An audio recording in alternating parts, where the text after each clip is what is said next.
Tervetuloa kaikille. Mahtavaa, että ollaan saatu tämmöinenkin porukka kuuntelemaan meidän Väkitukko-areenaa. Väkitukko-areenan isännöitsijänä toimii Vimpelin nuorisovaltuusto, jossa minä, Liia Järvelä, toimin puheenjohtajana. Paneeli on toteutettu yhteistyössä Vimpelin yrittäjien, Seinäjoen kokoomusnuorten sekä Vimpelin kunnan kanssa. Meillä on täällä 5 aivan upeaa panelistia. Sieltä reunasta alkaa Markus Koski, joka toimii Suomen nuorisovaltuuston liittojen puheenjohtajana. Meillä on Paula Risikko kokoomuksen kansanedustajana, Antti Kurvinen keskustan edustajana, Anne Niemi, joka toimii Etelä-Pohjanmaan yrittäjien puheenjohtajana sekä Suomen yrittäjien hallituksen jäsenenä, sekä Sami-Petteri Kivimäki, Lekle Oyn toimitusjohtaja ja HR-päällikkö. Miten te uskotte työmaailman muuttuvan tulevaisuudessa niin aikuisten ja työssäkäyvien osalta sekä nuorten, jotka vasta pohtivat, mitä haluaisivat tehdä aikuisina? Voidaan aloittaa tästä Sami-Petteristä.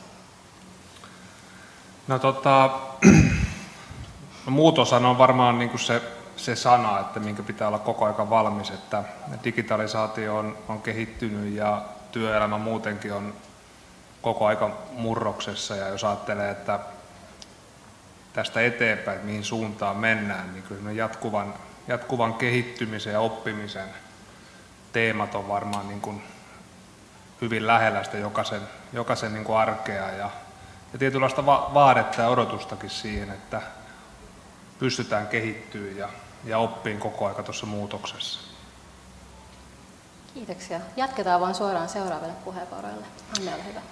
Joo, työmarkkina on muuttunut aika huimaa vauhtia tässä ja tietysti jos ajatellaan vähän niin kuin vanhempien osalta, niin pitää olla valmiina siihen, että meidän täytyy vain pidentää meidän työssäoloaikaa, koska meillä työvoimapula tulee olemaan koko ajan huikeana. Ja nuorten osalta täytyy sanoa se, että nuoret joutuvat valmistautumaan siihen, että se työpaikka, mihin he menevät, niin se ei varmaan ole se heidän viimeinen työpaikka. Että työpaikat tulee muuttumaan aika huikeaa vauhtia ja myös se työ, mitä tehdään niillä työpaikoilla, muuttuu vauhikkaasti. Että se, että nuoret pystyy sopeutumaan paljon nopeammin kuin sitten vanhemmat, mutta että varmaan sekin osansa ottaa, että aina joutuu sopeutua uuteen tilanteeseen. Että kyllä meillä nuorillakin haasteet siellä on olemassa. Aivan erinomaisia vastauksia minusta tähän asti ja kaikki ne allekirjoitan.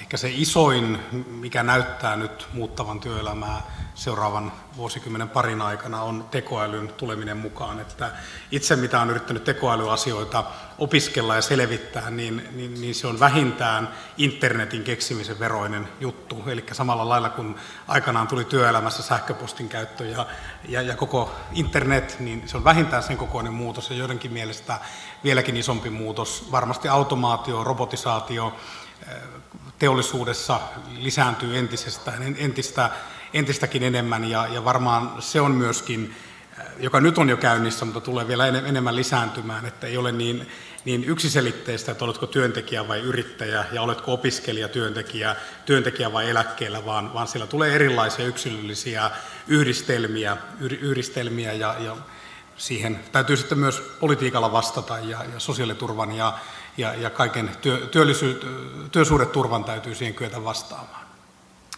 No niin, kiitos. Kiitos ensiksikin kutsusta tänne ja hienoa, että järjestätte tällaisia. Keskustelun aihehan on mitä ajankohtaisin.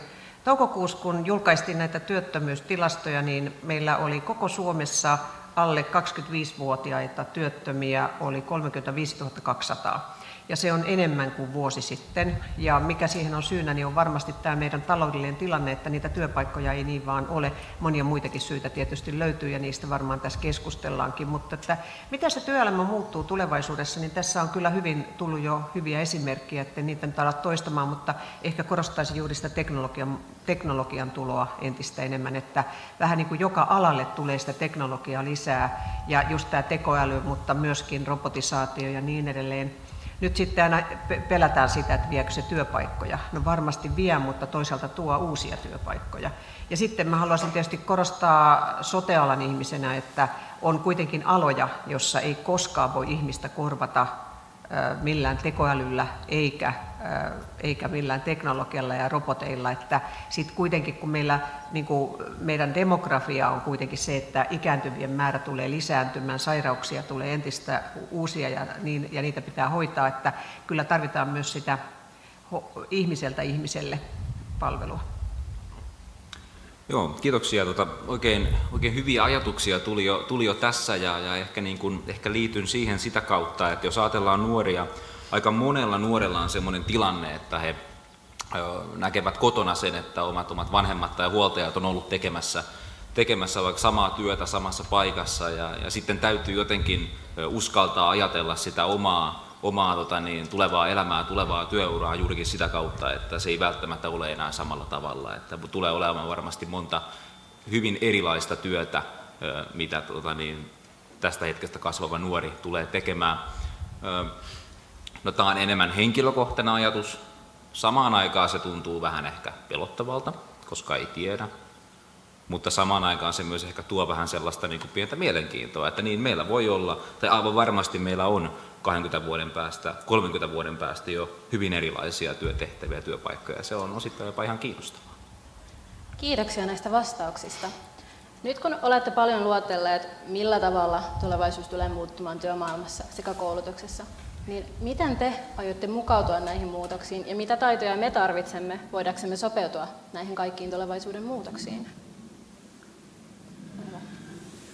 No, mä varmaan vähän tuossa ekassa vastauksessa jo tätä omaa mieliteemaani jo sivusinkin, eli tietysti kun mä työskentelen itse ihmisten johtamisen ja organisaatioiden johtamisen kehittämisen kanssa, niin ja on totta, että myös johtamisen ja valmentavan johtajuuden kautta on paljon mahdollisuuksia, tarpeita, minkä pitää mennä.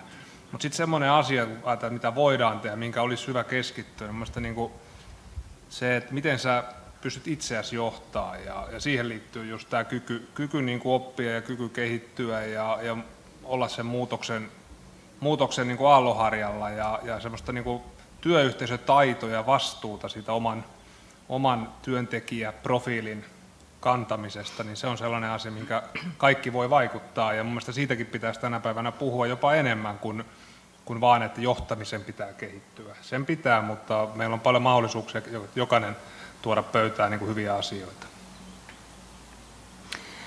Joo, tässä kun on verrannut omien nuorten työelämää ja sitten verrannut sitä omaan työelämään, niin on todennut, että niin kuin me sentään saatiin vastata puhelimeen työaikana, eikä tarvinnut aina olla online. Tänä päivänä nuorten ja meidänkin myös täytyy olla jatkuvasti online. Jos et saa vastaa puhelimeen vaikka illalla 9, niin se on niin kuin huono juttu.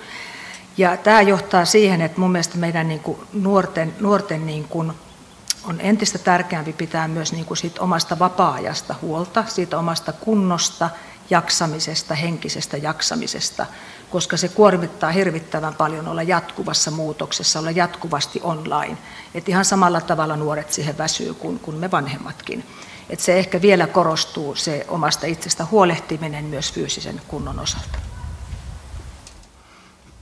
Taas jälleen vähän niin kuin amerikkalaisissa vaalimainoksissa, että vahvistan tämän viestin, että on hyviä Sami. Mutta elä Trumpin. Joo, en Anne ja Sami-Petteri viestit, vaan joo. Mä just tuosta tekoälystä mainitsin aiemminkin, niin itsekin olen yrittänyt nyt semmoisia niin kuin baby stepsejä ottaa, että ihan niin kuin alkeita opetella niitä käyttää, niitä sovelluksia ja sitten niin kuin sitä logiikkaa. Sitä mä olen erityisesti yrittänyt oppia ymmärtämään, että miten ne kielimallit toimii ja mikä idea siinä jutussa on, mutta ehkä mä nostaisin tällaiset niin kuin 3 E:tä esille, että kun se teknologia koko ajan lisääntyy ja tekoälyn avulla voidaan niin kuin periaatteessa, niin kuin olen joskus kertonut, että kun olin itse ministerinä, niin mun esikunta teki yhden ruotsinkielisen puheen mulle tekoälylle, että ilmeisesti he ei luottanut omaan ruotsinkielen taitoonsa, niin kuin esimerkiksi puheita pystyy ja kirjoituksia, lyhyitä muistioita pystyy tekemään tekoälyllä, niin se mikä korostuu on tämmöiset ihmistaidot. Eli kerran olin kuuntelemassa Perttu Pölöstä, tulevaisuustutkija, ja hän sanoi, että kun tekoäly ja teknologia kehittyy, niin se mikä nousee ihmisen osaamisessa keskeiseksi on empatia. Että empatiaa ei koneet ja tekoäly pysty korvaamaan. Ja sitten jostakin mä bongasin sellaisen 3 E:n listan empatian lisäksi etiikka, eli ne pelisäännöt, mitä voi tehdä, oikeudenmukaisuuskysymykset, työelämässä, totta kai koko yhteiskunnassa, ja sitten estetiikka, se oli aika hauska, 3 E:tä, jota niin ainakin tämän kirjoittajan mukaan ei koneet voi ikään kuin korvata, eli empatia, etiikka ja estetiikka, kauneuden visuaalisuuden, tämmöisen positiivisen hahmottaminen. Tuo oli mukava, kun Antti otit tuon Perttu Pölösen. Silloin aikoinaan, kun mä olin sivistysvaliokunnan puheenjohtaja, niin meillä oli nuorisoparlamentti tuolla eduskunnassa, ja Perttu Pölönen oli siellä sitten niille nuorisoparlamentin väelle puhumassa, ja siellä puhuttiin just näistä tulevaisuuden taidoista, niin Perttu Pölönen siellä todella sanoi niin, kun häneltä kysyttiin, että mitkä ne tulevaisuuden taidot on, niin hän luetteli vuorovaikutus, kielitaito, sosiaaliset taidot, yhteistyö ja niin sitten joku kysyi, että no mikä on, jos pitää yksi mainita, niin hän sanoi, että se on myötätunto ja sen mukana tulevat muut. Kyllä. No joo, mutta siis kysymys oli, että miten voi edistää tähän sopeutumista, niin kyllä mun mielestä tässä oli hyvä vastaus, oli nimenomaan se, että tämä johtaminen, mutta myös työntekijänä olemisen osaaminen, koska ne työelämätaidot, niitä mä kyllä korostaisin tuolla ammatillisen koulutuksen puolella ja yleensä koulutuksessa, että ei ainoastaan opetettaisi sitä substanssia, sitä, että kuinka sä teet sitä hommaa ja sitä taitoja, vaan myöskin sitä, että mitä se tarkoittaa, kun sä oot työntekijänä. Mutta sitten on tämä toinen, on tämä johtaminen.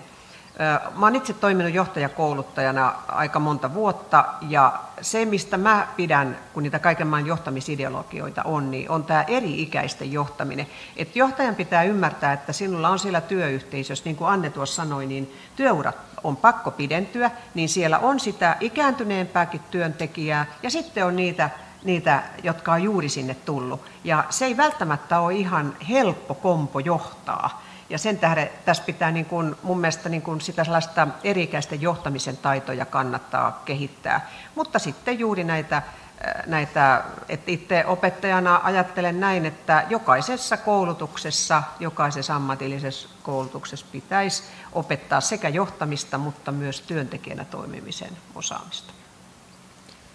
Joo, täytyy itse sanoa, hiukan kommentoida tätä Antin 3 E:tä. Minusta oli aika se oli hyvä havainto ja hyvä viesti, koska aika usein sitä väellä huomaa miettivänsä sitä, että kun tekoäly osaa jo kaikenlaista, että mitä tänne jää. No, tämä oli aika hyvä tämmöinen toivon muistutus siitä, että nuo ainakin on aika tärkeitä. Alkuperäiseen kysymykseen tässä tuli jo ehkä tarpeeksi vastauksia, niin mä ehkä lisään ihan vaan lyhyesti semmoisen ajatuksen, että pitää kun tästä tulee vanhemmaksi, niin pitäisi osata pysyä uteliaana. Eli en nyt sano, että kaikki, mutta väillä tuntuu siinä, että kun ihmisestä tulee vanhempi, minä olen mielestäni vielä nuorempi, niin ei välttämättä enää osaa olla niin utelias. Niin mä näen, että tulevaisuudessa pitää uskaltaa pysyä uteliaana, eli kun tulee uusia asioita, uusia työkaluja, voi tulla valitettavasti semmoinen tilanne vastaan, että olet kouluttautunut työhön alalle, mitä ei enää ole. Pitää olla utelias, että uskaltaa mennä eteenpäin. Semmoinen taito. Aivan loistavia vastauksia. Kiitoksia teille niistä.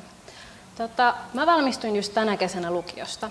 Ja kun mä mietin, että mitä mä haluaisin lähteä opiskelemaan, niin mun on ihan pakko ottaa huomioon, että onko mulla töitä vielä 20 vuoden päästä.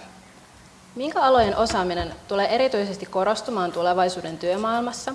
Ja samaan aikaan haluan teidän korostavan sitä, että mitkä alat saattaa kuihtua lähitulevaisuudessa. Anne Niemi, toivoisin, että sinä korostat vastaustasi Vimpelin ja Etelä-Pohjanmaan näkökulmasta. Olkaa hyvät. Joo, kiitos. Meillä Etelä-Pohjanmaalla tietysti on hyvin tämmöinen pienyritysvaltaista tämä meidän työpaikkatarjonta täällä. Ja kyllä mä sanon näin, että suorittavan tekevistä käsistä meillä on pula jo tänä päivänä ja tulee varmaan olemaan jatkossakin. Mutta totta kai se työ vähän siellä sitten kyllä muuttuu. Et tänä päivänä täytyy osata, jos mä ajattelen vaikka näitä isoja työnantajia, vaikka täällä Järviseudullakin tai yleensä Etelä-Pohjanmaalla, niin siellä täytyy jo aika pitkälti opiskella koneiden ohjelmistojen tekemistä ja koneiden ohjaamista ja tämmöistä ohjelmistopuolta. Että se ei enää riitä vain, että sä osaat niitä koneita käyttää. Et se ehkä tulee muuttumaan. Sitten meillä on varmaan aloja, jotka tulee menemään poispäin. Tuossa Paula otti esille tuon lääketieteen puolen, että tietysti me ei pysty terveydenhuoltohenkilökuntaa millään tavoin korvaamaan. Se on tosiasia, eikä saa ajatellakaan näin. Mutta sitten sellaisissa asioissa niin voi olla, että esimerkiksi lääkäreiden näiden kuvantamispalveluiden diagnosointi ja sitä kautta, niin se saattaa olla semmoinen, että se jää lääkäreiltä ehkä koska kuitenkin ihmissilmä on erehtyväisempi kuin se konepuoli sitten on.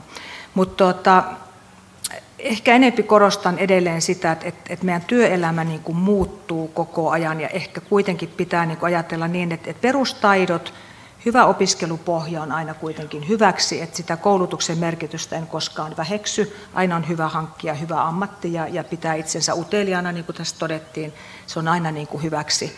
Mutta valmistautua siihen, että muutosta niin kuin tulee niin kuin paljon. Että se on ehkä se enempi se viesti. Työpaikat on kuitenkin, niin kuin, jos Paula otti esille tuon työntekijänä toimiminen, niin se oli kyllä hyvä esilleotto, koska me tarvitaan myös sitä, niin kuin, että kuinka me pärjäämme siellä työpaikalla, kuinka me itse käyttäydymme, onko johtaminen minkälaista. Että ehkä ne ihmissuhdetaidot, vuorovaikutustaidot voisi olla yksi sellainen asia, mitä kannattaisi myös jopa opiskelun kautta sitten käydä. Että se varmaan auttaa sitten alalla kuin alalla. Kiitoksia Anne. Haluaisivatko muut panelistit vastata kysymykseen? Anne Tollavankurvinen.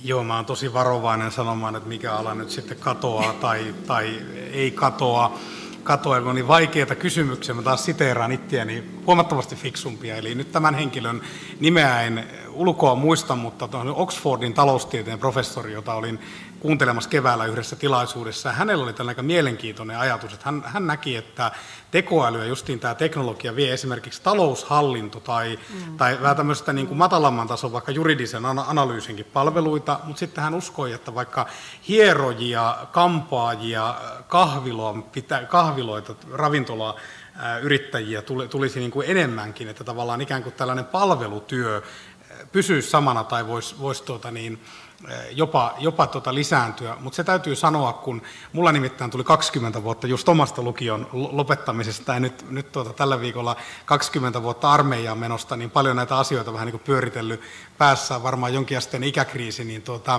niin kyllä se täytyy sanoa, että kyllähän semmoinen vahva, hyvä perustutkinto, juuri niin kuin Anne Niemikin tuossa sanoi, niin se on sellainen, millä niin kuin pärjää ja sitten voi hankkia jotakin kursseja, erikoisammattitutkintoa, jotakin vähän niin kuin koulutusmoduuleja siihen tueksi, mutta sellainen vahva, hyvä perustutkinto ja koulutus, niin se on mun mielestä niin kuin paras turva kaikkiin työelämän ja yhteiskunnan muutoksiin.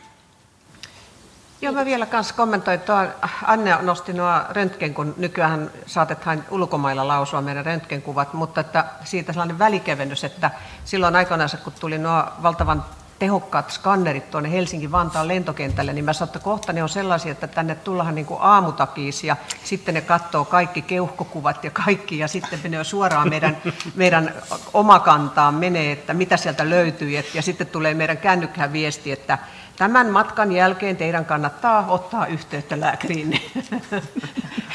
Ei tarvitse mennä enää röntgeniin, kun käy Helsinki-Vantaalla, sen verran ne on tarkkoja. No joo, meillä kohta kyllä eduskunnassakin jouduthan tekemään sellaisiakin.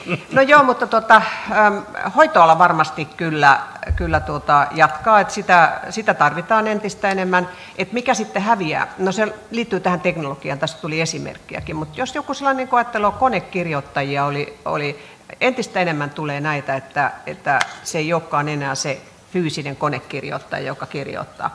Ja sitten on paljon tällaisia, jotka robotit korvaa ja kyllähän se ne pikkurobotit, jotka vie ruokia, niin ruokajakelu on vähentynyt varmasti niin kuin ihmisvoimana, että siellä ne pörrää Seinäjollekin on tullut nuo robotit, jotka vie ruokia sinne ja tänne ja se näyttää olevan sellainen ihan hitti. Tällä hetkellä kaikki tilaa ruokaa, vaikka jaksaa sittenkin hakea, niin tilaa tällä robotilla, kun se on niin hauskaa, kun se pieni siellä kärry menee, mutta eli tässä mä olen ihan samaa mieltä, mitä tuo kollega Antti tuossa, että perustutkinto, mehän puhutaan paljon ammatillisen koulutuksen puolella siitä osaamisperusteisuudesta, että kun Suomihan on tällainen tutkinto-orientoitunut, että aina halutaan tutkinto, niin meidän pitää nyt muistaa, että tulevaisuudessa se tutkinto ei välttämättä olekaan se, vaan se, mitä sä osaat ja miten sä oot täydentänyt sitä, että on niin kuin joku perusosaaminen ja sitten siihen on täydennetty.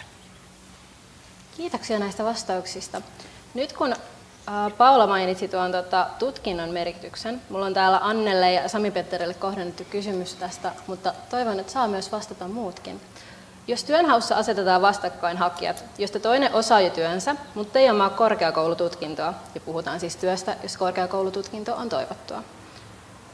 Sitten meillä on toinen henkilö, joka omaa tutkinnon, mutta hänellä ei ole vielä käytännön osaamista tai kattavaa työkokemusta. Kumpaa työnantaja arvostaa enemmän ja miksi? Sami-Petteri voi aloittaa. No niin, helpot kysymykset jatkuu. Niin toi varmaan nyt tietenkin sitten ei ole ihan niin mustavalkoinen, kun alkaa pohtia, että on varmasti töitä ja ammatteja, missä se tutkinto niin kuin on selkeä, että se pitää olla siellä pohjalla, että sä voit olla pätevä siihen tehtävään ja se totta kai asettaa siihen tiettyjä reunaehtoja. Mutta sitten jos mä vähän laveammin sitä pohdin, niin että kumpaa arvostaa enemmän, niin varmasti sitä koulutusta ja tutkinnon kautta tulevaa pätevyyttä arvostaa kaikki. Mutta ihan samalla ainakin itse ajattelen niin, että tässä on nyt jo monessa vastauksessa tullut tämä, että mistä mulle tuli tämmöinen ajatus niin kuin ammattilainen. Sä voit olla tosi ammattilainen erilaisissa asioissa ja se osaaminen on paljon muutakin kuin se tutkinnon kautta tullut pätevyys. Eli en ehkä osaa vastata suoraan, että kumpaa enemmän, mutta molempia pitää mun mielestä arvostaa ja sitten varmaan peilata sitä niihin tarpeisiin, että mitä siinä organisaatiossa ja tehtävässä sitten erityisesti tarvitaan, mutta en ainakaan itse suorata kädeltä katsoisi tai siirtäisi sivuun pelkästään sen takia, että tutkintoa ei ole, mikäli se ei ole ehdoton edellytys. Joo, helppo olla Sami-Petterin kanssa kyllä samoilla linjoilla, että jos mä ajattelen itse mä oon varmaan ollut työnantaja-asemassa noin 40 vuotta ja siis aiemmin korostettiin todella paljon niin kuin työkokemusta ja työkokemusta yleensäkin, joka tietysti nuorilla on aina ollut vähän vaikeampi sitten kun jostakin ensimmäiset työpaikat pitää saada. Mutta tänä päivänä oikeastaan se riippuu nyt vähän niin kuin alasta, että tutkinto pitää olla tai peruskoulutus pitää olla, mutta sitten se, että jos sulla on niin kuin työelämäkokemus vaikka viimeiseltä 20 vuodelta, niin siellä voi olla aika paljon jo vanhaa asiaa, koska viimeisen 10, varsinkin 5 vuoden aikana, jos ajatellaan koronavuosista, niin meidän maailma on muuttunut niin kuin todella huimaa vauhtia. Että tässä on tullut nämä robotiikat, tekoälyt ja kaikki Teams-palaverit ja kaikki muut vastaavat. Eli tämä on täysin niin kuin muuttunut. Et sen takia mä oikeastaan sanoisin vähän samoin kuin Sami-Petteri, että koulutus on tärkeä, kokemus on tärkeä, mutta mä nostaisin kyllä kaikkein tärkeimmäksi asenteen. Että kyllä tänä päivänä työnantajapuoli palkkaa asennetta. Eli se, että löytyykö tulevalta heidän työntekijältä, löytyykö sieltä niitä ominaisuuksia, mitä halutaan nimenomaan, kun tuossa Paula nyt viittasi siihen, että meillä on eri-ikäisiä työntekijöitä, meillä on nuoria ja meillä on vanhempia työntekijöitä, että kuka pystyy siellä niin kuin vuorovaikutustaidoiltaan sopeutumaan siihen työyhteisöön, koska tänä päivänä sillä työyhteisöllä on äärettömän iso merkitys. Kaikki haluaa työyhteisöön, jos kuitenkin niin kuin kunnioitetaan toinen toisiamme ja siellä viihdytään. Siellä on hyvää johtamista, mutta siellä on myös niin kuin kaikin puolin muuten niin kuin asiat kunnossa. Niin niitä taitoja mä oikeastaan niin kuin korostasin enempi vielä, että sopeudutaan sinne. Jokainen haluaa kuitenkin työpaikkaan, jossa niin kuin, kyllä siellä työssä saa olla mukavaakin. Ei siellä tarvitse vaan olla töissä. Töissä saa olla myös mukavaa ja se pitää olla merkityksellistä. Kiitoksia Anne ja Sami-Petteri. Haluaisiko Kurvinen, Antti, Paula tai Markus kommentoida asiaa? Joo, Antti, ole vaan. No joo, jos panee 3 asiaa, niin kuin tietysti tämä nyt voi olla vähän besserwisseröintiä, mutta jos on julkinen puoli, niin valtiolla ja kunnissa hyvinvointialueillahan on niin kuin se tutkinto, on vaan niin kuin vaatimusta täytyy olla, mutta sitten jos ajattelee, että itse rekrytoi, niin kyllä mun henkilökohtainen järjestys on se, että ykkönen on tämä henkilökohtaiset ominaisuudet, juuri tämä asennepuoli, mitä Anne sanoi, ja muuten semmoinen oma erityisosaaminen ja nimenomaan se persoona ja ote. 2. laittaisi sen työkokemuksen ja 3. vasta tutkinnon, että sen on huomannut, jonka joskus joku mulle sanoi, ja sitten mä oon huomannut tässä, kun on elämänkokemusta karttunut, että se vaan vähän pitää paikkansa, että monesti se, että sulla on joku järkevä tutkinto, joka on vaatinut vähän pitkäjänteisyyttä ja vaivannäköä, niin se kertoo ehkä sitä ihmisestä enemmän, että se, joskus jos se, että ei ole, on jäänyt vaikka kaikki opinnot kesken, niin se voi kertoa vähän siitä, että asiat tuppaa jäämään kesken, mutta mun henkilökohtaisessa arvostuksessa niin se tutkinto tulee vasta 3, että itse en niin kuin ohittaisi hyvää tyyppiä, jolla on hyvää kokemusta sen takia, että ei ole juuri oikeaa tutkintoa siihen tehtävään. Jes, kiitoksia. Seuraava teema meillä oli suunniteltuna tänne tekoäly, Mutta ajateltiin, että olisi hyvä ottaa tähän kohtaan aiheeksi tämä liikuntahallin tulipalo. Paneelissa on pyydetty nostamaan esille Vimpelin liikuntahallin tulipalo. Vimpeli kohtasi ikävän tapahtuman, kun liikuntahalli paloi muutama viikko sitten. Vimpelin kaltaiselle kylälle liikuntahallin menetys ei ole ainoastaan taloudellinen, vaan myös toiminnallinen katastrofi. Vimpelin kunta on tästä syystä hakenut harkinnanvaraista kansanosuutta. Mitä te olette valmiita tekemään sen hyväksi, että Vimpeli ja Vimpelin veto voisivat saada ylimääräistä rahoitusta valtion taholta tulevalle 2 vuodelle, kun toimintaa järjestetään poikkeusoloissa? No mä en tiedä ihan miten itsellä riittää potku tuonne valtion suuntaan. Tietysti jos täältä lähetetään joku delegaati keskustelemaan asiasta, niin varmaan siihen voi osallistua. Mutta se mitä mä nyt voin tehdä, mä tietysti olen omassa elämässäni saanut täällä Vimpelissä ja Vimpelin vedos viettää varmaan elämäni hienoimmat hetket omien lasten syntymän jälkeen, niin tietenkin kosketti syvästi toi liikuntahallin tilanne ja tietenkin tuohon tukikeräykseen osallistui ja varmaan semmoinen joku ajatus, mä uskon, että mä jaan niin kuin hyvin pitkälle niiden ihmisten ajatuksia, jotka on saanut tätä upeaa seuraa täällä legendaarisella saarikentällä, tätä hieno yleisö edes edustaa, että jos me keksitään joku alumniottelu tai alumnitapahtuma tai joku, jolla voidaan kerätä varoja, niin mä oon pomminvarma siitä, että siihen kyllä osallistutaan aika kovalla niin kuin sydämellä ja jotain tällaista tulee niin kuin mieleen sen, että tietenkin varmasti kaikilla muilla tavoin pyritään hengessä olemaan mukana, mutta ihan konkreettisina tekoinakin niin mä uskon, että entiset vetolaiset kyllä matkaan lähtee, kun jotain keksitään. Paula. No kiitos. Joo, tämä oli erittäin suullinen tapahtuma ja kun ajattelee, että mitä Vimpeli tarkoittaa niin kuin koko tälle Etelä-Pohjanmaalle, mikä esimerkki täältä lähtee nuorisolle liikkumisesta ja pesäpallosta ja mehän ollaan kauhean kateellisia Seinäjoellakin tästä. Ylihärmäkään ei ole enää naisten superis, mekin ollaan vähän ylihärmästi kateellisia. Ei, me ollaan niin kuin, mutta onneksi Pohjanmaalla kateus on kantava voima. Kyllä. Me ei koskaan kadehdi toiselta pois, vaan itselle kanssa. Niin tiedät sinäkin. Kiitos. Tänne kannattaa tulla opiskelemaan tätä oikeanlaatuista kateutta. No joo, mutta joka tapauksessa niin tämä oli erittäin suullinen juttu ja tietenkin se, että mikä tämä niin kuin aikaansai, siitä varmasti tutkimukset jatkuu ja niin edelleen, mutta että mitä sieltä taustalta löytyy, niin se varmasti siellä on niin kuin se järkyttävä juttu, mutta se mitä siitä seuraa, niin siitä seuraa todella teille hankaluuksia. Tämä liikkumisen mahdollistajana ja sillä voi olla pitkä varjo monestakin syystä. Siitä syystä pitäisi niin kuin mun mielestä pitäisi päästä nopeasti niin kuin sellaiseen normaaliin päiväjärjestykseen ja pitää saada niin kuin nämä niin kuin liikkuminen.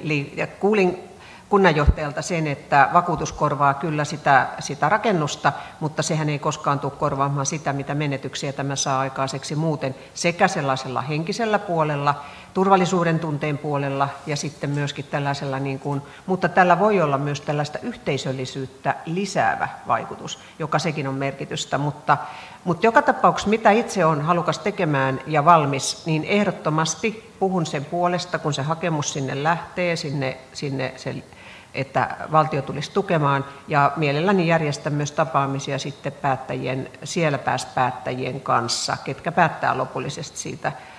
Ja meillä on kunnanjohtajan kanssa hyvää kokemusta tällaisesta loppaamisesta, niin kyllä me teemme kaikkemme. Antti. Joo, on tosi tärkeää, että edetään kaikilla rintamilla, mitä Sami-Petterikin tässä kuvasi näitä. Tämä on ollut hienoa tämä yritysmaailma ja kansalaisyhteiskunnan liikkeelle lähtönä keräykset, mutta varsinainen kysymys oli tämä harkinnanvarainen valtionapuhakemus ja juuri näin, niin kuin Paula Risikko tässä totesi, että tässä täytyy nyt laajalla rintamalla sitten lopata tätä OKM:n suuntaan. Itse vanhana urheilu- ja liikunta-asioista vastaavana ministerinä tiedän ne toimijat, ketä siellä asiasta nyt päättää, että sen on nuoriso- ja liikuntaosasto ja siellä sitten liikunnan yksikkö, Tiina Kivisaaren johtama yksikkö siellä joka näitä niin kuin pohtii ja tällä hetkellä Mika Poutala, uusi veresministeri, niin sanotusti urheilu- ja nuorisoministeri, kristillisdemokraatti on nyt aloittanut, eli varmasti poliittista puolta ja sitten myös virkapuolta siellä nuoriso- ja liikuntaosastolla täytyy lähestyä ja etsiä. Siellähän on valtava määrä erilaisia hakuja koko ajan pyörii ja sitten jonkun verran yleensä on oikein pientä väljystä ollut, että tärkeää, että kunta on meihin kaikkiin kansanedustajiin ja muihin vaikuttajien yhteydessä ja meillä on onneksi Vaasan vaalipiirissä paljon mainettaan parempi tämä kansanedustajien yhteistyö tällä hetkellä, että me ollaan kyllä sitten kyetty niin kuin näissä tämän tyyppisissä niin kuin paikallisissa hankkeissa yhdistämään voimamme ja nyt on taas sen paikka. Kiitos. Anne. Joo, tämä liikuntahallin palaaminen Vimpelissä, niin se on paljon isompi asia kuin monella muulla paikkakunnalla ehkä tällainen katastrofi voisi olla. Tietysti kun itse on syntyperäinen vimpeläinen ja sininen sydän ollut syntymästä saakka, niin tietysti tämä kaikki mitä Vimpelissä tapahtuu pesäpallon ja muun urheilun ja ympärillä, niin totta kai koskettaa kovasti. Ja se mitä on itse valmis tekemään, niin totta kai käyttämään kaikkia niitä verkostoja, mitä itsellä tuonne yrityselämän puolelle on, niin pyytämään sieltä apua ja tukea Vimpelille ja sitten näitä kansanedustajia tietysti muistuttaa jatkuvasti, että Vimpeli on olemassa ja on tärkeää, että Vimpeliin sitä apua nyt sitten saadaan. Itse toimin myös Vimpelin vedon varapuheenjohtajana ja tietysti tässä vaiheessa jo kiitän lämpimästi kaikkia niitä, jotka ovat jo ensimmäiseen keräykseen osallistuneet ja jotka ovat meidän fanishoppia muun muassa sitä kautta noita liikuntahallipaitoja ostelleet. Se on ollut äärettömän iso asia meille, koska tämä on kunnalle iso asia, mutta tämä on Vimpelin vedolle äärettömän iso asia. Ja se, mitä ei aina muisteta, kun puhutaan niin kuin urheiluseuroista ja siitä niin kuin liikunnasta paikkakunnalla, niin on se, että se arvo, mikä saadaan jo nuorena tällä paikkakunnalla, täällä ollaan ohjattu liikunnan parissa, se on hyvin nuorena. Ja se kantaa meitä hyvin niin kuin pitkälle myös tuonne niin kuin pidemmälle sitten, kun ollaan jo iältään. Kun opitaan oikealla tavalla liikkumaan, niin se on kyllä semmoinen arvo, mitä liikuntaseurat tekevät. Ja sitä aina kaikki niin kuin ymmärrät, että siinä on muustakin kysymys kuin vaan siitä. Niin kuin, olen joskus itse törmännyt siihen täällä Vimpelissä, kun on sanottu, että minkä takia vaan pesäpalloa tai koripalloa, että minkä takia niin kuin viulunsoittoa ei arvosteta. Ei ole kysymys siitä. Täällä arvostetaan ihan yhtä paljon kulttuuripuolta Vimpelissä, mutta se, että se liikuntapuoli kantaa myös siellä viulunsoiton puolella, kun pidämme itsestämme huolta, että näitä ei koskaan pidä pistää vastakkain. Mutta summa summarum valmis tekemään kaiken sen, mitä vaatii. Varsinkin tämän tulevan 2 vuoden aikana Sam tietää, että meillä on pitempi urakka kuin ainoastaan muutama kuukausi. Me joudumme 2 vuotta tässä olemaan poikkeusoloissa. Kiitos. Sami Uttari.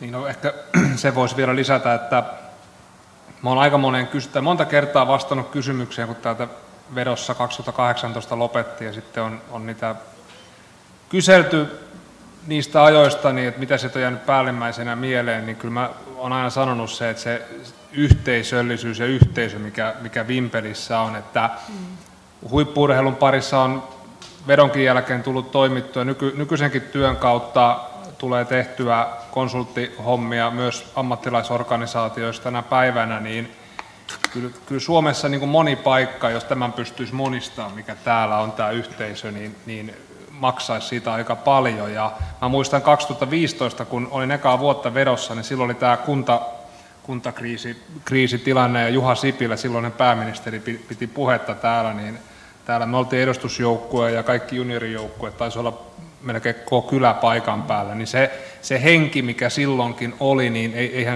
ei sellaista joka paikassa ole, että jos jossain tämä kääntyy niin kuin vahvuudeksi, tämmöinenkin vastoinkäyminen, niin kyllä se on Vimpeli ja ollut hieno katsoa sitä kunnanjohtajan johdolla tehtyä tiedottamista ja miten tätä hommaa on lähdetty päättäväisesti viemään eteenpäin, niin Vimpeli siihen pystyy, jos joku kääntää tämän vahvuudeksi.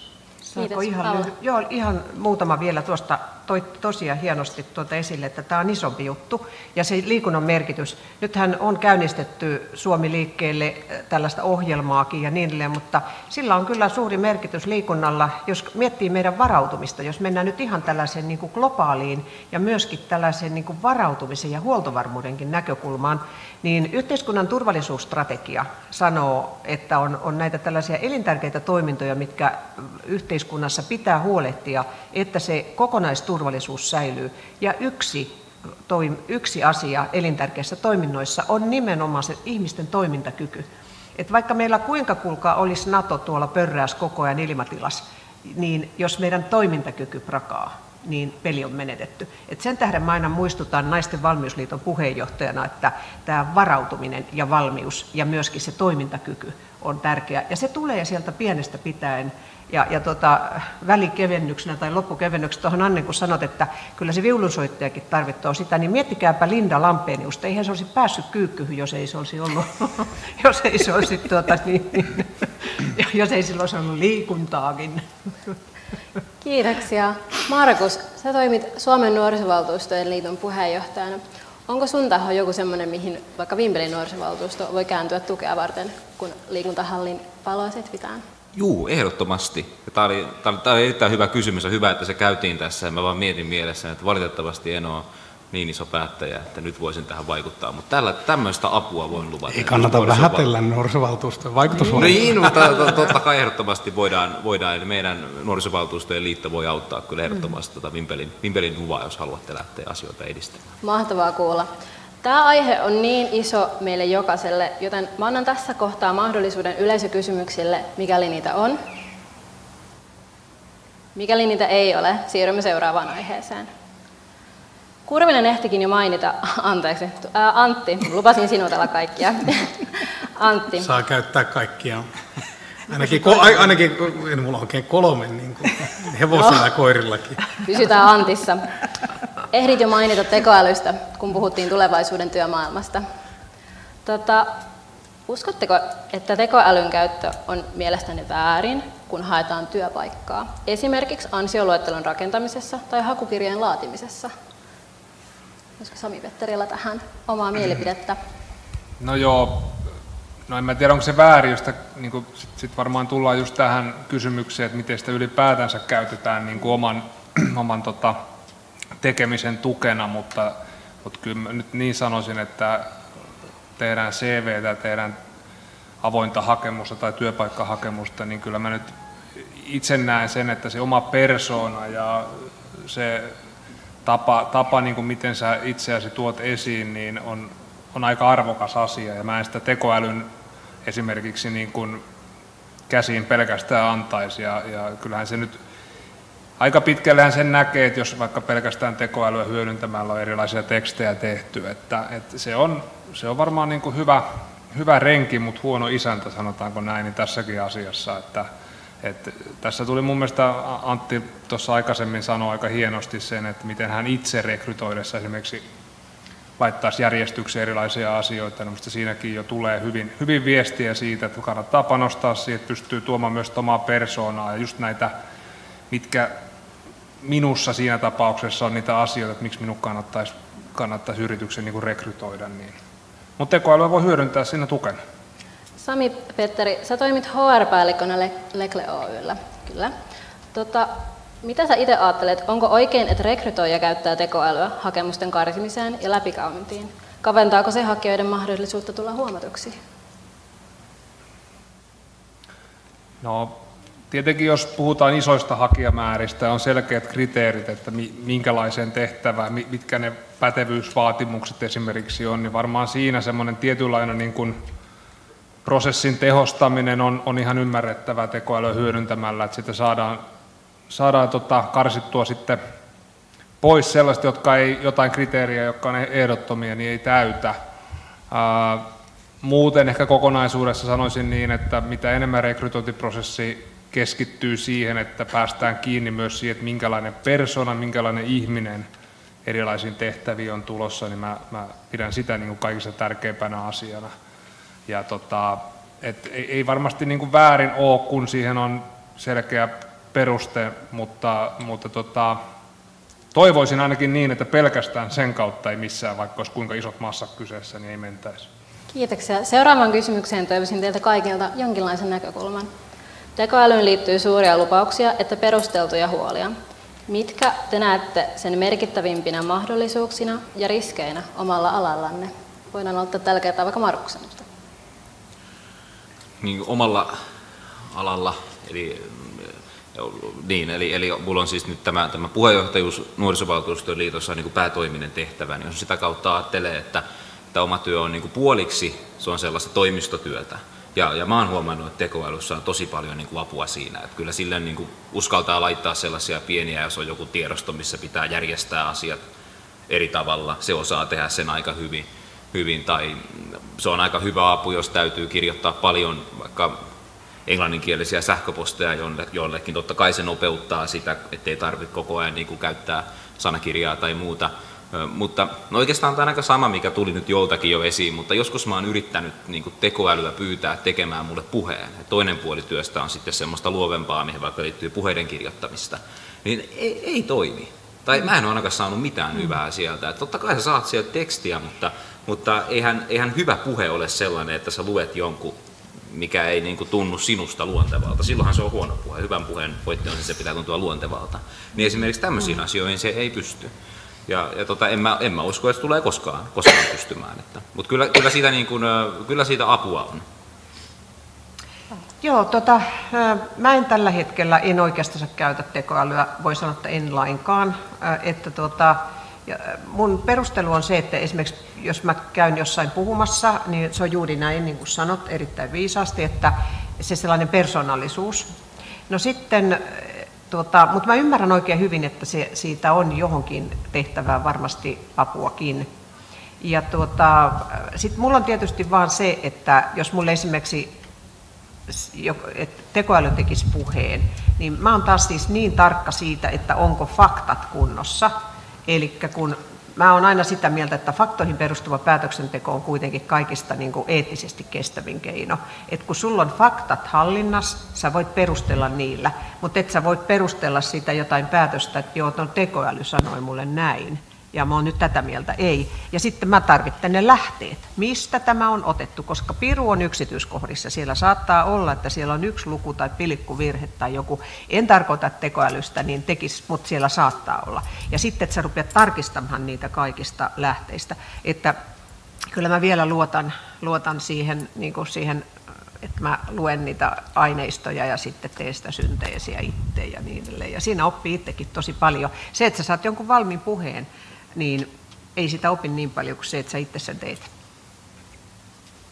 En tarkoita sitä, että mun työni olisi pelkkää puheiden tekemistä. Ei. Paljon muutakin. Tehdään erilaisia muistioita ja ollaan kokouksissa ja vaikutetaan ja niin edelleen. Mutta se on aina, ja sitten mä oon ehkä tällaisella niin kuin henkilökohtaisten kontaktien ihminen. Kiitos. Antti, ole hyvä.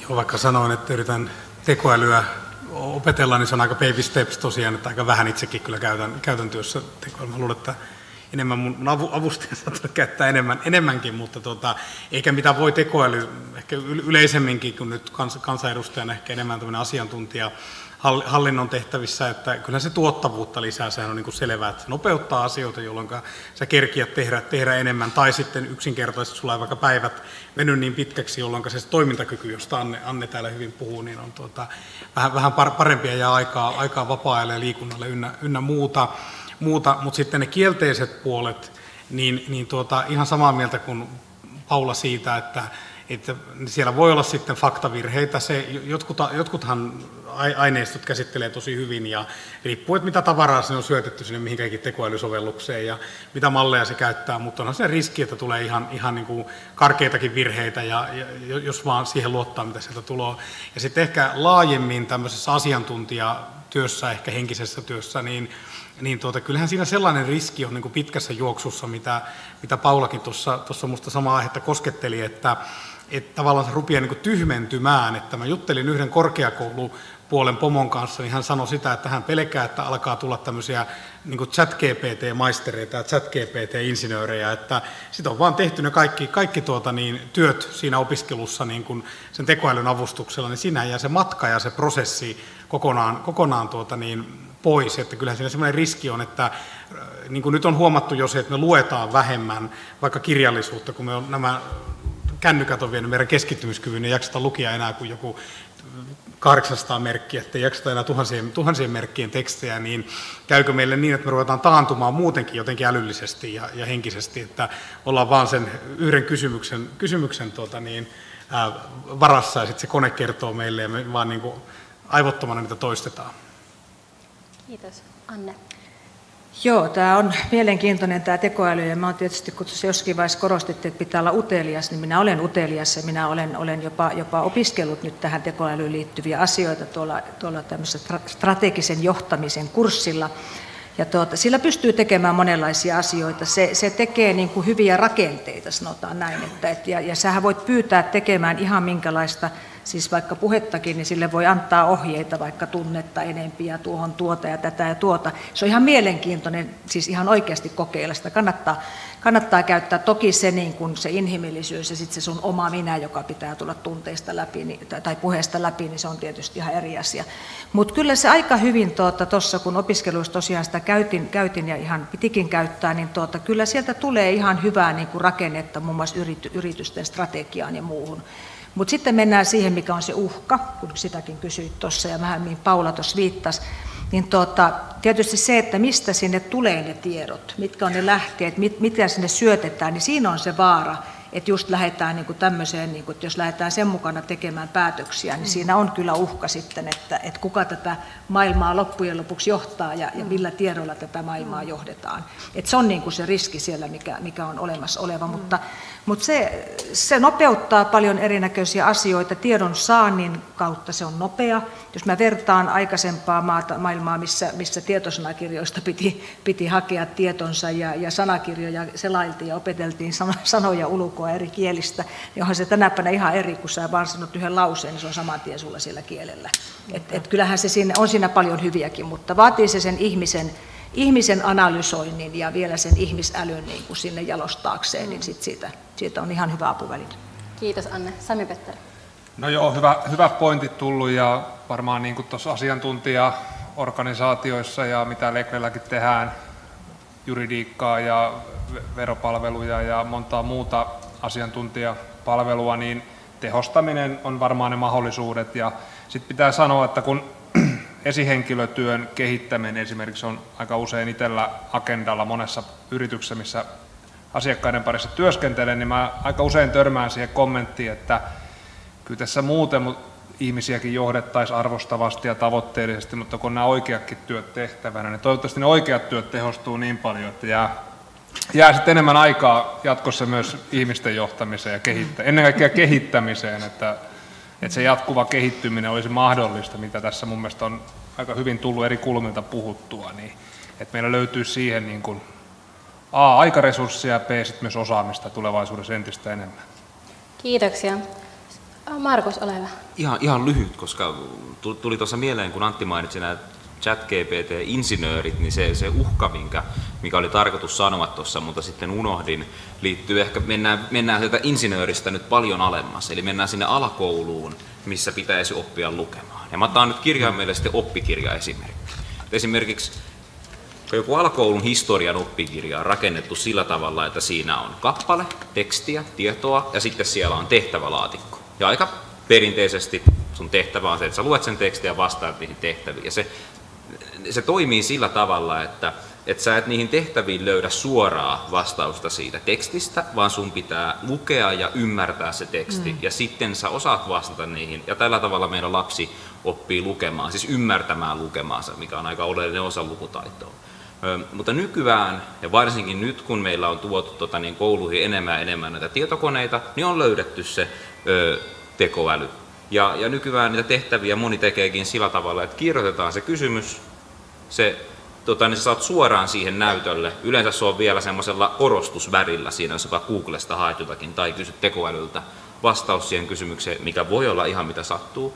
Mutta sitten sä vastaat sillä tavalla, ja se käytännössä, niin kun, jos kotitehtäviä ja koulua käydään tuolla tavalla, niin kuin se tällä hetkellä on mahdollista, kun on laitteet ja tieto, niin meillä ei lapset enää osaa lukea. Siis osaa lukea, mutta ei ymmärrä, mitä lukee. Ja se on aika huolestuttava asia. Hyvä vastaus. Hyvin sanottu. Kiitoksia. Seuraavaksi haluaisin kysyä vähän meidän kansanedustajilta korkeakouluttautumisesta. Ylen viimeisimmän artikkelin mukaan yli 90 000 hakijaa jää tänä vuonna ilman koulupaikkaa.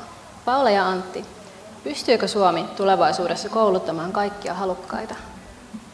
No jos mä vaikka aloitan, niin mä sanon, että kyllä pystyy siis, jos ajatellaan sitä, että meillähän on nyt tavoitteena, että 50% ikäluokasta suorittaisi korkeakoulututkinnon, ja nytkin tässä huomataan, että kaikille ei nyt korkeakoulututkintopaikkaa kuitenkaan löytynyt, mutta mun mielestä se on hieno innovaatio se, että tulee nämä koulutussetelit, nämä nyt tulee käyttöön ensi vuonna, eli että annetaan avoimen kautta suorittaa jo sitä tutkintoa, jolloin tämä avoimen väylä ja se, että se vielä maksetaan, niin kuin annetaan tukea siihen, koska avoimen kautta voi nytkin suorittaa totta kai, mutta se maksaa ja siihen ei ole kaikille mahdollisuuksia, niin nyt tulee sitten tämä tällainen koulutusseteli, jolla annetaan mahdollisuus sitten kaikille, jotka jäävät ilman korkeakoulupaikkaa. No sitten tähän samaan hengenvetoon sanon, että kaikkien ei tarvitse suorittaa tietenkään korkeakoulua. Me tarvitaan niitäkin, jotka eivät suorita korkeakoulututkintoa. Me tarvitaan niitä ammatillisen oppilaitoksen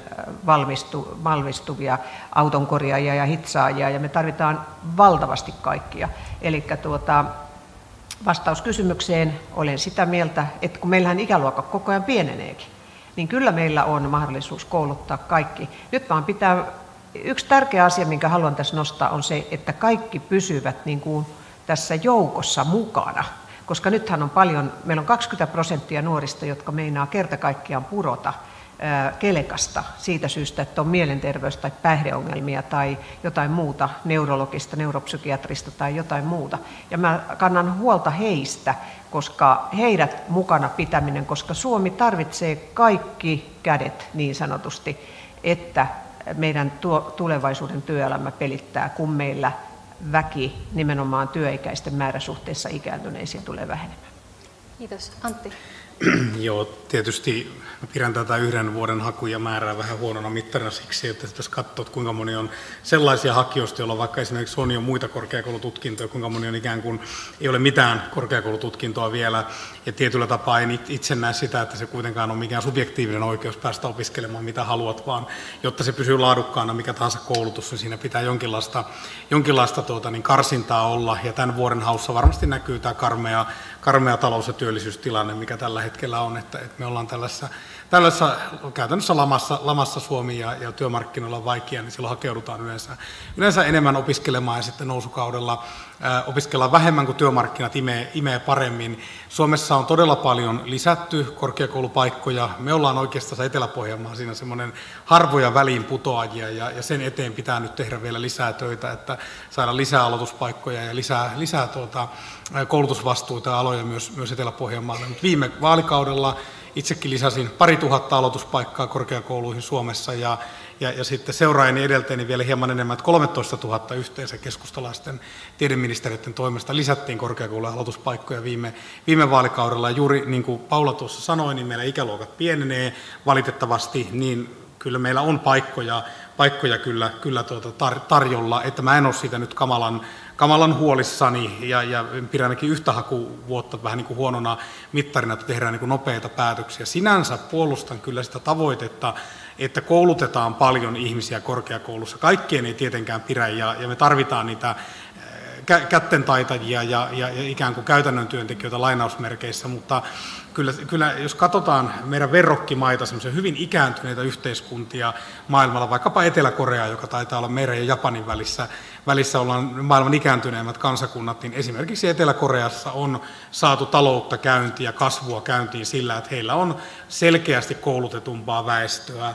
Ja kun tulee näitä tekoälyjä, robotteja sun muita, niin esimerkiksi teollisuudessa niin se yksittäisen duunarin osaamispohja pitää olla vahvempi. Eli tavallaan niin kuin, tämähän on sellainen ikuisuuskeskustelu, että ikään kuin, että onko liikaa koulutettu ihmisiä, silläkö tämä maailma on mennyt pilalle, mutta en itse siihen kyllä usko, että osaamista pitää kerryttää ja varmaan myös uusia vaihtoehtoja, että lopetan tämän pitkän vastauksen siihen, että esimerkiksi sellainen aika mielenkiintoinen malli, mitä on kehitelty eri puolilla Suomea, että luodaan vähän niin kuin tällaista ammattikorkeakoulun ja ammatillisen koulutuksen väliin tällaista yhdistelmää, eli vähän tällainen niin kuin ammattikoulu plus, tämä on tämmöinen oma termi, eli tavallaan sellaisille ehkä vähän tämmöistä vanhaa teknikko- tai työnjohtajatyyppistä niin kuin koulutusta, että on se ammatillinen osaaja, käytännön osaaja, mutta sitten on saanut hieman niin kuin teoreettista pohjaa vähän lisäksi, niin esimerkiksi tällaiset on aika kiinnostavia uusia malleja ja minusta vastaa niihin tulevaisuuden haasteisiin, mistä tässä on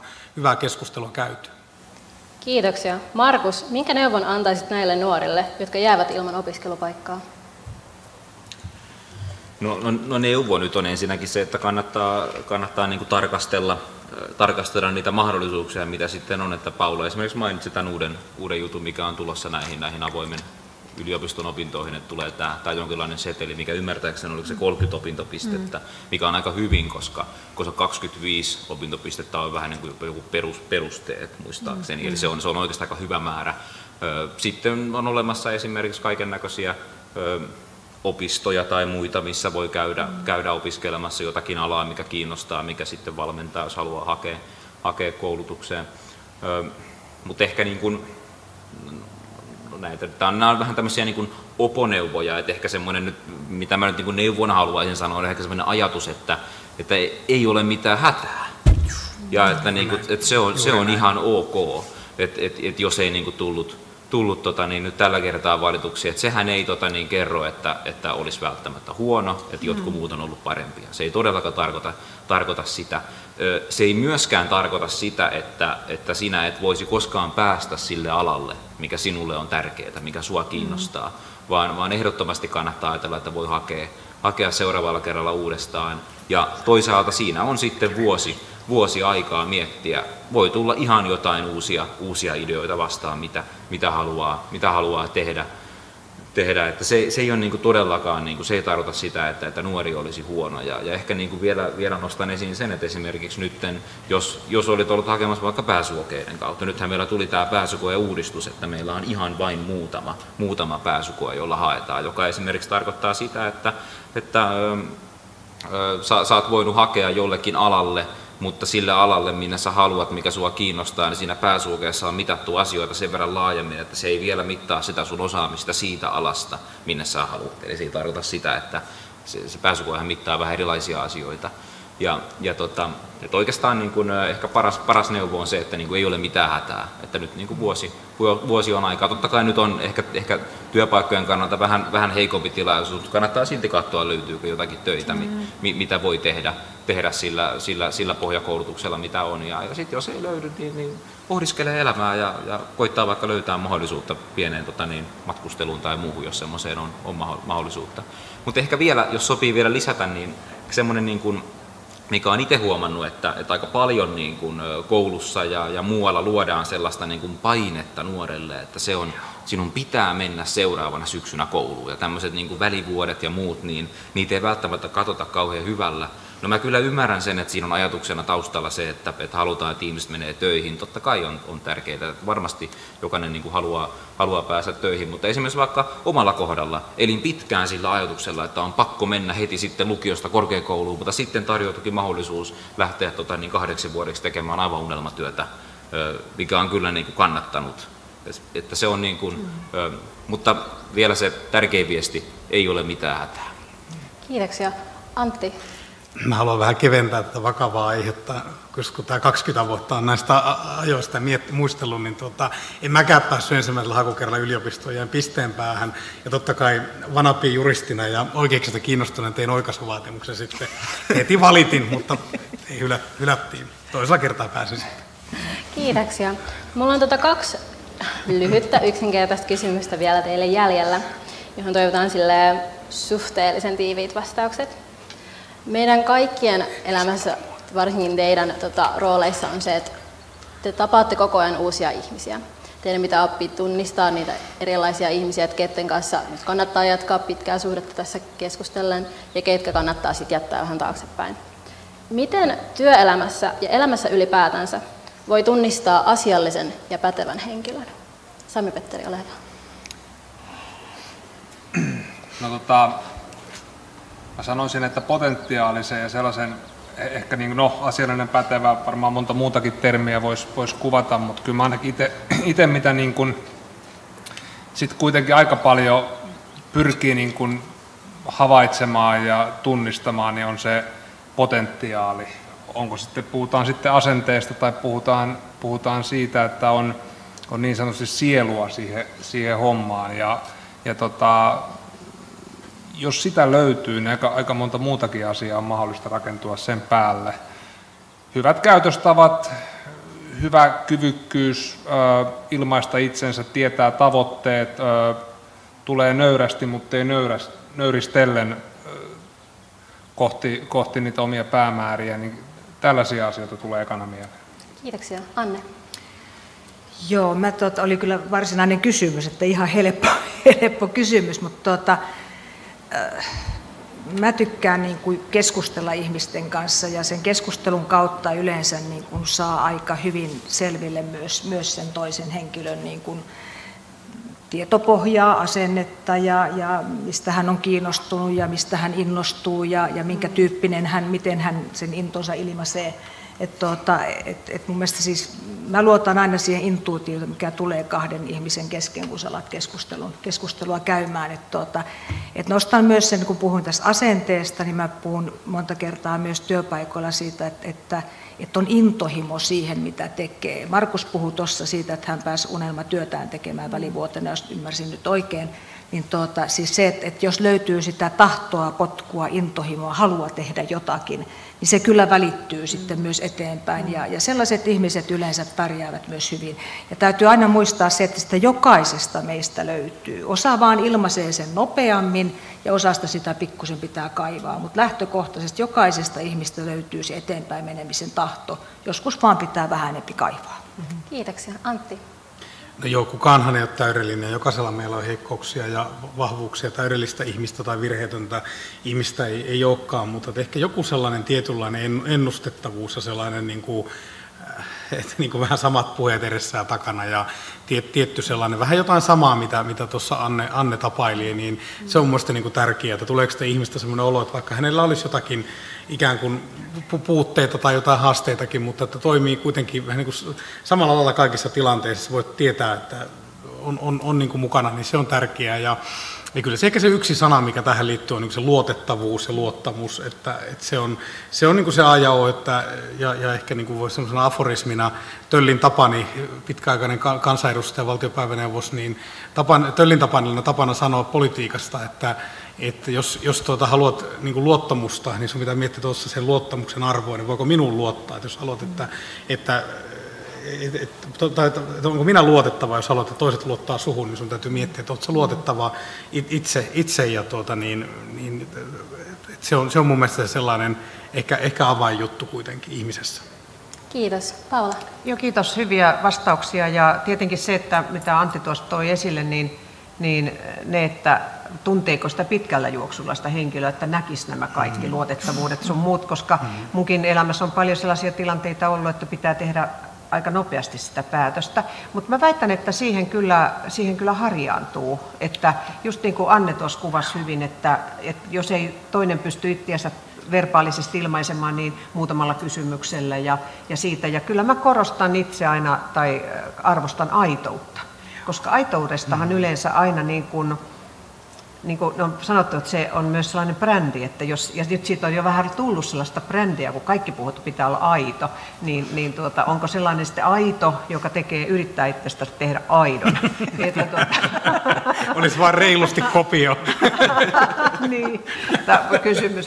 No joo, mutta mulla on siis sellainen kokemus, että mä olin terveydenhuolto-oppilaitoksen johtajana silloin aikoja sitten, niin mä olin näissä psykologisissa testipäivissä joka vuosi. Ja siinä kyllä harjaantuu, kun näkee sen kavalkaarin, ketä on hakemassa, kun silloin aikoinaan haki vielä 5-kertainen määrä, jopa 10-kertainen määrä, ja kun niitä testattiin, niin kyllä siinä harjaantuu aika hyvin sitten aika nopsastikin. Ja se sellainen määrätynlainen sensitiivisyys, ja kun säilyttää sen herkkyyden toiselle ihmiselle, niin sitä kautta oppii. Kiitos. Markus? Joo, mä Musta tuo alkuperäinen kysymys oli aika hankala tietyllä tavalla, mutta tässä onneksi se muuttui. Tuli rivistö aika hyviä vastauksia. Ehkä tämä mun ajatus, mikä ensimmäisenä tuli mieleen, liittyy ehkä tähän ajatukseen sitä aitoudesta. Niin kuin sanoisin, että niin kuin tärkeintä on niin kuin olla sinut itsensä kanssa, olla rohkeasti oma itsensä. Se on niin kaikista tärkein juttu. Ja mä sanon tämän niin kuin erityisesti nuorille, koska meillä jokaisella nuorella on omanlaisia mielenkiinnon kohteita, mutta erityisesti nuorilla se ongelma on yleensä se, että jos sinulla on joku muu mielenkiinnon kohde kuin siinä massassa, niin sitä voi olla vähän hankala ehkä tuoda esiin. Voi olla semmoinen tarve peittää se oma juttuunsa, niin ei vaan rohkeasti olkaa oma itsenne, se on kaikista tärkein. Voisiko tämän tiivistää niin, että jos haluat antaa itsestäsi mahdollisimman hyvän kuvan, kenen tahansa kanssa olet keskustelemassa, niin tärkeintä olisi olla rohkea, aito ja itsevarma. Oma itsensä. Oma itsensä olla. Kiitoksia. Mulla on viimeinen kysymys teille, johonka sitten päätetäänkin tämä paneeli. Yrityksen johtajana, johtotehtävissä ja poliitikkona on usein suuren vastuun ja paineen alaisena. Mutta mitä sitten, kun jokin menee pahasti pieleen? Miten kestää painetta ja toimia stressaavissakin tilanteissa ammattimaisesti? Ole hyvä. No kyllä varmaan siinäkin se aitous ja rehellisyys on mun mielestä tärkeä asia. Tietenkin siihenkin harjaantuu ja kun erilaisissa vastuutehtävissä toimii ja erilaisia tilanteita tulee, niin paineensietokyky ja kokemus tuo myös paljon eväitä sitten käsitellä erilaisia tilanteita, mutta itsellä on ainakin ollut aina semmoinen periaate, että kun kotiläksyt on hyvin tehty ja asiat on tehty niin hyvin kuin mahdollista, niin sitten niitä totuudenhetkiäkin on aika kuitenkin sitten helppo suoraselkäisesti ottaa vastaan ja sitten asioita on vaan käsiteltävä, päätöksiä tehtävä ja mentävä eteenpäin, mutta että kyllä se lähtee siitä, että se perusta on niin kuin tehty. Ja totta kai sitten itsensä johtaminen, siihen liittyy monta erilaista asiaa, sieltä kaikki lähtee ja sitä kautta valmius sitten olla niissä tilanteissa, missä sitä johtajuutta erityisesti punnitaan, niin olla sitten sen arvoinen, niin nämä asiat on mulla ainakin semmoisia, mitkä on toiminut semmoisena selkärankana. Kiitoksia. Anne. Joo, itsensä johtaminen on kyllä äärimmäisen vaikea asia ja siinä me voidaan jokainen kehittyä koko ajan. Siinä on tärkeää se, että sä tunnistat ne omat niin kuin luonteen piirteensä ja yrität niitä sitten ehkä vähän välillä, niin kuin jos nyt sattuu olemaan vähän kipakkaluontoinen, niin kuin itsekin on, ja vähän nopeasti liikkuva. Niin sitä on liikkeellä jo siinä vieressäkin itse asiassa, mutta siinä niin kuin pikkuhiljaa sitä oppii niin kuin itseäänkin niin kuin johtamaan ja sitten oppii sen, että se on ollut mun mielestä se niin kuin paras oivallus, että moni asia, niin vanhemmat ihmiset aina sanoo, että pitää nukkua asioiden päälle. Niin se on monessa isossa asiassa, kun annat pikkasen aikaa, etkä heti reagoi ja tee sitä päätöstä, niin se näyttää seuraavana päivänä huomattavasti helpommalta järjestellä. Ja kuitenkin luottaen siihen, että on se oma osaaminen, on se meillä yritysjohtajana tai poliitikkona, meillä on kuitenkin jo se oma osaaminen, niin luottaa siihen, antaa pikkasen aikaa, ei ihan heti reagoida. Ja taas korostan myös sitä, että niin kuin omasta kunnosta huolehtiminen, omasta unen tarpeesta huolehtiminen, niin sä jaksat vaikeatkin asiat paljon paremmin ja pystyt myös kohtelemaan muita ihmisiä hyvin ja ennen kaikkea itseäsi. Silloin sä pärjäät muidenkin kanssa. Kiitos. Antti.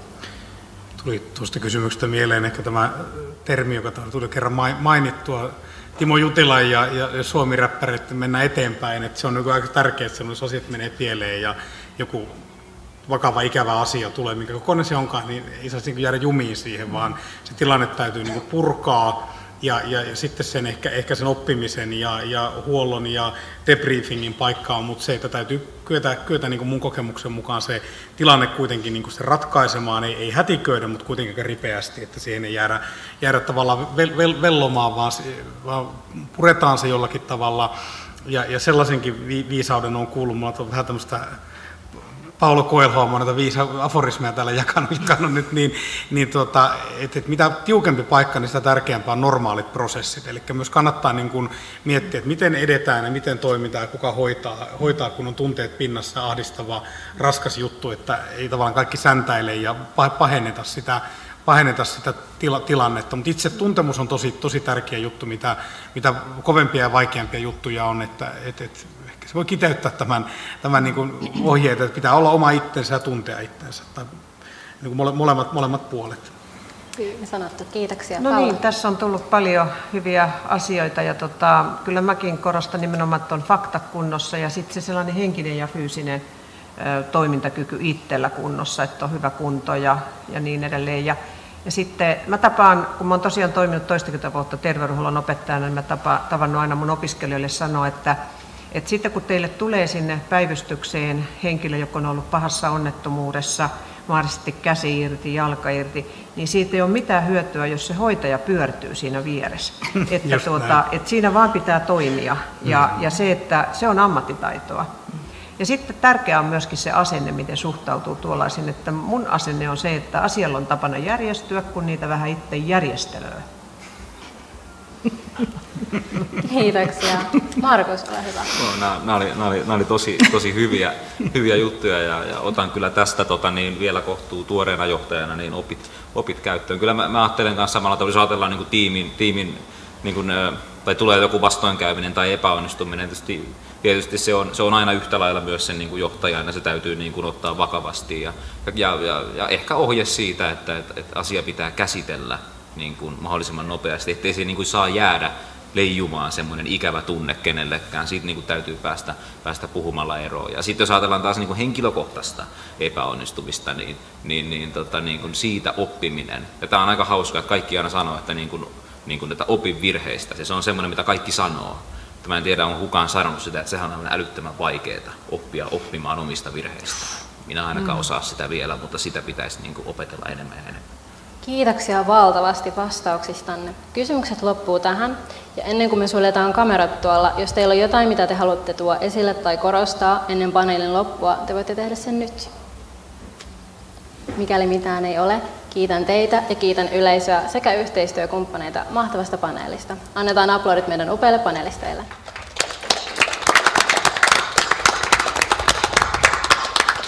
Kiitos. Kiitos. Kiitos. Kiitos.